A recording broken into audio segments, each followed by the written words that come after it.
ಎಲ್ಲರಿಗೂ ನಮಸ್ಕಾರ ವೀಕ್ಷಕರೇ. ನಾಳೆ ಬಹಳ ವಿಶೇಷವಾದಂತಹ ಜುಲೈ 18ನೇ ತಾರೀಕು ಶುಕ್ರವಾರ. ನಾಳೆಯ ಒಂದು ಆಷಾಢ ಶುಕ್ರವಾರದಿಂದ ಈ ರಾಶಿಯಲ್ಲಿರ್ತಕ್ಕಂತಹ ಜನರಿಗೆ ಲಕ್ಷ್ಮೀ ದೇವಿಯ ಸಂಪೂರ್ಣವಾದ ಅನುಗ್ರಹ ಆಶೀರ್ವಾದ ದೊರೆಯುತ್ತದೆ. ಹೀಗಾಗಿ ಇವರು ಬಹಳಷ್ಟು ಅದೃಷ್ಟ ಹಾಗೂ ಲಾಭವನ್ನು ಕಂಡುಕೊಂಡು ಜೀವನದಲ್ಲಿ ಗೋಲ್ಡನ್ ಟೈಮನ್ನು ಪಡೆದುಕೊಳ್ಳುತ್ತಾರೆ. ಹಾಗಾದರೆ ಯಾವ ರಾಶಿಯವರು ಹೆಚ್ಚಿನ ಒಂದು ಅದೃಷ್ಟವಂತರು, ಯಾವೆಲ್ಲ ರೀತಿಯ ಸಕಾರಾತ್ಮಕ ಫಲಿತಾಂಶವನ್ನು ಪಡೆದುಕೊಳ್ಳುತ್ತಾರೆ, ಇವರ ವೃತ್ತಿ ಜೀವನ, ವ್ಯವಹಾರ ಹಾಗೂ ಕುಟುಂಬ ವಿಚಾರಗಳು ಉತ್ತಮ ಫಲವನ್ನು ಯಾವ ರೀತಿಯಲ್ಲಿ ಕಂಡುಕೊಂಡು ನೆಮ್ಮದಿಯ ಜೀವನವನ್ನು ನಡೆಸಲಿದ್ದಾರೆ ಎಂಬ ವಿಶೇಷವಾದ ಮಾಹಿತಿಯನ್ನು ಇವತ್ತಿನ ವಿಡಿಯೋದಲ್ಲಿ ನೋಡ್ತಾ ಹೋಗೋಣ. ಅದಕ್ಕೂ ಮುನ್ನ ನೀವು ಕೂಡ ತಾಯಿ ಲಕ್ಷ್ಮೀ ದೇವಿಯ ಭಕ್ತರಾಗಿದ್ದಲ್ಲಿ ವಿಡಿಯೋಗೆ ಒಂದು ಲೈಕ್ ಕೊಟ್ಟು ತಪ್ಪದೇ ನಮ್ಮ ಚಾನಲ್ನ ಸಬ್ಸ್ಕ್ರೈಬ್ ಮಾಡಿ, ಹಾಗೆ ಪಕ್ಕದಲ್ಲಿ ಇರುವಂಥ ಬೆಲ್ ಐಕನ್ನ ಪ್ರೆಸ್ ಮಾಡಿ. ಹೌದು, ಈ ರಾಶಿಯಲ್ಲಿರುವ ಜನರಿಗೆ ನಿರ್ದಿಷ್ಟ ಸಮಯದಲ್ಲಿ ತನ್ನ ರಾಶಿಯನ್ನು ಬದಲಾಯಿಸುವ ಮೂಲಕ ಪ್ರತಿಯೊಂದು ಗ್ರಹವು ಕೂಡ ಸಂಯೋಗವನ್ನು ನಡೆಸುತ್ತದೆ. ಗ್ರಹಗಳ ಈ ಒಂದು ವಿಶೇಷವಾದ ಬದಲಾವಣೆ ನಾಳೆಯಿಂದ ಈ ರಾಶಿಗೆ ಸೇರಿದಂತಹ ಜನರ ಪ್ರತಿಯೊಂದು ಕ್ಷೇತ್ರದ ಮೇಲೆ ಪ್ರಭಾವವನ್ನು ಬೀರುತ್ತದೆ. ಅಷ್ಟೇ ಅಲ್ಲದೆ ಧನ ಸಂಪತ್ತನ್ನು ಖರೀದಿಸುವಂತಹ ಶುಕ್ರದೇವನು ಈ ರಾಶಿಯವರಿಗೆ ಬಹಳಷ್ಟು ಲಾಭ ಹಾಗೂ ಯೋಗವನ್ನು ಕರುಣಿಸುತ್ತಿದ್ದಾನೆ. ಇದರಿಂದ ಈ ರಾಶಿಯವರು ಬಹಳಷ್ಟು ಅದೃಷ್ಟವಂತರಾಗಿ ಜೀವನವನ್ನು ನಡೆಸುತ್ತಾರೆ. ಈ ರಾಶಿ ಚಕ್ರ ಜನರಿಗೆ ಇನ್ನು ಮುಂದೆ ಅದೃಷ್ಟವೇ ಅದೃಷ್ಟ, ಇವರ ಅದೃಷ್ಟವೇ ಬದಲಾಗುತ್ತದೆ, ಶುಭ ಫಲಗಳು ಪ್ರಾಪ್ತಿಯಾಗುತ್ತದೆ. ಶುಕ್ರ ಗ್ರಹನಿಂದ ಲಕ್ಷ್ಮೀ ದೇವಿಯ ಸಂಪೂರ್ಣವಾದ ಅನುಗ್ರಹ ದೊರೆಯುತ್ತಿರುವುದರಿಂದ ಇವರು ಸಾಕಷ್ಟು ಶುಭ ಕಾರ್ಯವನ್ನು ಮಾಡುತ್ತಾರೆ. ಈ ಸಮಯದಲ್ಲಿ ಈ ರಾಶಿಗೆ ಸೇರಿದಂತಹ ಜನರ ವ್ಯಕ್ತಿತ್ವದಲ್ಲಿ ಸಾಕಷ್ಟು ಸುಧಾರಣೆಯನ್ನು ನೋಡಬಹುದಾಗಿದೆ. ಜನರು ತಮ್ಮ ಮಾತುಗಳಿಂದ ಆಕರ್ಷಿತರಾಗುತ್ತಾರೆ. ವಿವಾಹಿತರಿಗೆ ಒಂದು ವೈವಾಹಿಕ ಜೀವನ ಉತ್ತಮವಾಗಿರುತ್ತದೆ. ಯಾರಿಗೆಲ್ಲ ಮದುವೆ ಆಗಿಲ್ಲವೋ ಅಂತಹ ವ್ಯಕ್ತಿಗಳಿಗೆ ಈ ಒಂದು ಆಷಾಢ ಮುಗಿದ ನಂತರ ಉತ್ತಮವಾದ ವರ ಅಥವಾ ವಧು ಸಿಗುವ ಸಾಧ್ಯತೆ ಇದೆ. ಹೌದು, ಈ ರಾಶಿಯಲ್ಲಿರುವ ಜನರಿಗೆ ಆರ್ಥಿಕವಾಗಿ ಲಾಭ ದೊರಕುವ ಸಾಧ್ಯತೆ ಇದ್ದು, ಈ ಒಂದು ಸಂದರ್ಭದಲ್ಲಿ ನೀವು ಅದೃಷ್ಟ, ಖ್ಯಾತಿ, ಜೀವನದಲ್ಲಿ ಗೌರವವನ್ನು ಸಾಕಷ್ಟು ರೀತಿಯಲ್ಲಿ ಪಡೆದುಕೊಳ್ಳುತ್ತೀರಾ.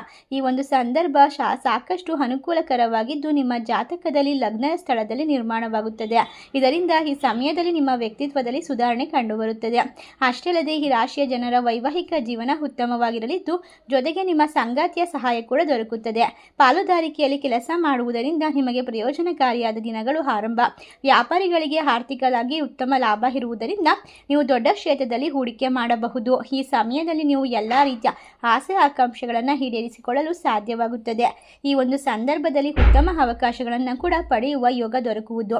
ತಂದೆ ತಾಯಿಯೊಂದಿಗಿನ ಸಂಬಂಧ ಈ ಸಂದರ್ಭದಲ್ಲಿ ಉತ್ತಮವಾಗಿರಲಿದ್ದು, ವಿವಾಹಿತರಿಗೆ ಈ ಒಂದು ಸಂದರ್ಭದಲ್ಲಿ ಅತ್ಯುತ್ತಮ ಲಾಭ ದೊರಕುವ ಸಾಧ್ಯತೆ ಇದೆ. ಸಂಗಾತಿಯೊಂದಿಗೆ ನೀವು ವಿಶೇಷ ಸ್ಥಳಕ್ಕೆ ಭೇಟಿ ನೀಡಬಹುದು. ಧನ ಸಂಪತ್ತನ್ನು ಗಳಿಸುವಲ್ಲಿ ಯಶಸ್ಸನ್ನು ಕಂಡುಕೊಳ್ಳುತ್ತೀರಾ. ಲಕ್ಷ್ಮೀ ದೇವಿಯ ಅನುಗ್ರಹ ಇರುವುದರಿಂದ ಉದ್ಯೋಗ, ವ್ಯಾಪಾರ ದೃಷ್ಟಿಕೋನದಿಂದ ಉತ್ತಮವಾಗಿರಲಿದ್ದು, ಇವರಿಗೆ ಅತ್ಯುತ್ತಮವಾದ ರಾಜಯೋಗ ರೂಪುಗೊಳ್ಳುತ್ತದೆ. ಶುಕ್ರದಶೆ ಇರುವ ಕಾರಣದಿಂದಾಗಿ ಹಣಕಾಸಿನ ವ್ಯವಹಾರಗಳು ಸರಾಗವಾಗಿ ಸಾಗುತ್ತದೆ. ನಿಮ್ಮ ಎಲ್ಲ ರೀತಿಯ ತೊಂದರೆಗಳು ದೂರವಾಗುತ್ತದೆ. ಜೊತೆಗೆ ವೈವಾಹಿಕ ಜೀವನದಲ್ಲಿ ಕಳೆದು ಹೋದ ಕೆಲವೊಂದಿಷ್ಟು ನೆನಪುಗಳನ್ನು ಮತ್ತೆ ಮೆಲುಕು ಹಾಕಬಹುದು. ತಂದೆ ತಾಯಿಯೊಂದಿಗಿನ ಸಂಬಂಧ ಉತ್ತಮವಾಗಿರುವುದರಿಂದ ನೀವು ಹೊಸದಾದ ಸಾಧನೆ ಮಾಡಲು ಮುಂದಾಗುತ್ತೀರಾ.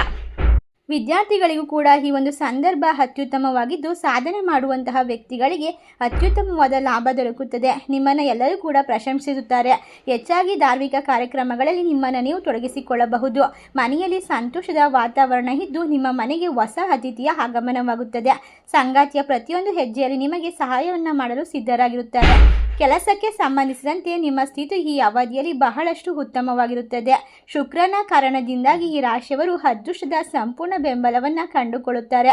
ಜೊತೆಗೆ ಧನ, ಉದ್ಯೋಗ ಮತ್ತು ಬ್ಯಾಂಕ್ ಬ್ಯಾಲೆನ್ಸ್ ಕೂಡ ಹೆಚ್ಚಿಗೆ ಆಗುತ್ತದೆ. ವ್ಯಾಪಾರ ವ್ಯವಹಾರಕ್ಕೆ ಸಂಬಂಧಿಸಿದಂತೆ ಉತ್ತಮವಾದ ದಿನವಾಗಿದ್ದು, ಆರ್ಥಿಕ ಅಥವಾ ಆಧ್ಯಾತ್ಮಿಕ ಕಾರ್ಯಕ್ರಮಗಳಲ್ಲಿ ಭಾಗವಹಿಸುವ ಅವಕಾಶ ಸಿಗುತ್ತದೆ. ಇಷ್ಟರ ಲಾಭ ಹಾಗೂ ಅದೃಷ್ಟವನ್ನು ಕಂಡುಕೊಳ್ಳುವ ರಾಶಿಗಳು ಯಾವುವು ಎಂದರೆ ಮೀನರಾಶಿ, ಮೇಷರಾಶಿ, ತುಲಾರಾಶಿ, ಧನಸ್ಸು ರಾಶಿ, ಕರ್ಕಾಟಕ ರಾಶಿ, ಸಿಂಹರಾಶಿ. ಈ ರಾಶಿಗಳಲ್ಲಿ ನಿಮ್ಮ ರಾಶಿ ಇದ್ದರೂ ಇಲ್ಲದಿದ್ದರೂ ಭಕ್ತಿಯಿಂದ ಓಂ ಲಕ್ಷ್ಮೀ ದೇವಿ ನಮಃ ಎಂದು ಕಮೆಂಟ್ ಮಾಡಿ, ವಿಡಿಯೋಗೆ ಒಂದು ಲೈಕ್ ಕೊಟ್ಟು ಎಲ್ಲ ಕಡೆ ಶೇರ್ ಮಾಡಿ. ಧನ್ಯವಾದಗಳು.